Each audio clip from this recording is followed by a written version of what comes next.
Good afternoon, everybody. I'm going to be talking to you about transform plate boundaries. Okay, and this right here is an example of a transform boundary right here. This is kind of what one looks like. So, what are transform plate boundaries? Another name for them is strike slip boundaries. It's when two tectonic plates slide past each other. I'm going to show you using some pencils. Okay, so they go horizontal, but to better show you, I'm going to turn them like this. Okay, so this pencil goes this way. It goes up, or it would go. Okay, and this pencil's going this way. So they're sticking together and they're sliding past each other. Okay, so it's kind of what they're sliding past each other.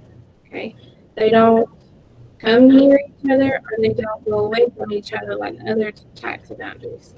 These stick together and then slide past each other. Okay, they are also known for they're also known as conservative plate boundaries, and the reason for that is because lithosphere is neither created nor destroyed. They are very rare. In fact, that they're rare and hard to notice. They build cities on top of them because they can't. It's not very easily noticeable that there's a transform plate boundary or fault line right there. There are some types of transform plate boundaries.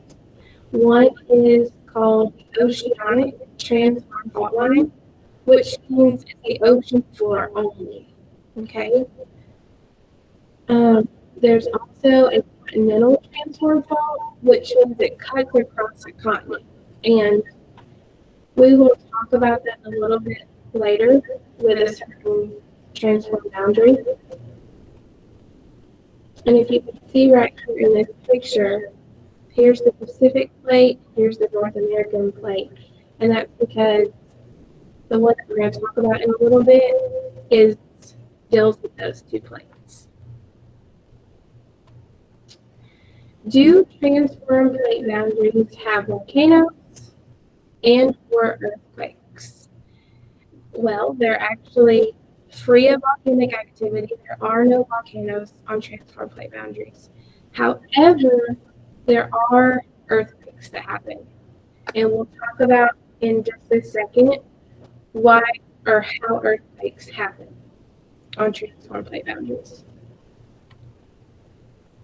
Okay, so the process of transform plate boundaries. So when the plates move past each other, when they slide past each other, the rocks in them lose their shape due to the stress that's being put on them when they slide past each other. And when they slide past each other, there's energy being destroyed in the rocks because they stick together and they slide past each other. So when they do that, energy is being stored. Now, when they become unstuck, the rocks try to go back to their original shape. And when they do that, all of the stored energy that they stored when sliding past each other, it's released in the form of an earthquake. Okay?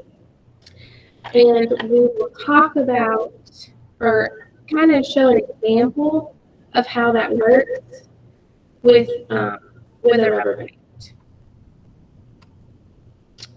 So we can associate the process with the stretching and releasing of a rubber band. Okay, so when I stretch the rubber band, okay, think of the plates sliding past each other when I stretch the band, stretch the rubber band. Okay, there's energy being stored as I'm stretching the rubber band. Okay, now I'm going to release the rubber band to go back to its original shape. Just like when the rocks or when the transform boundaries become unstuck, they release all that energy that was being stored and it causes an earthquake. So I'm going to release the rubber band and it goes back to its original state.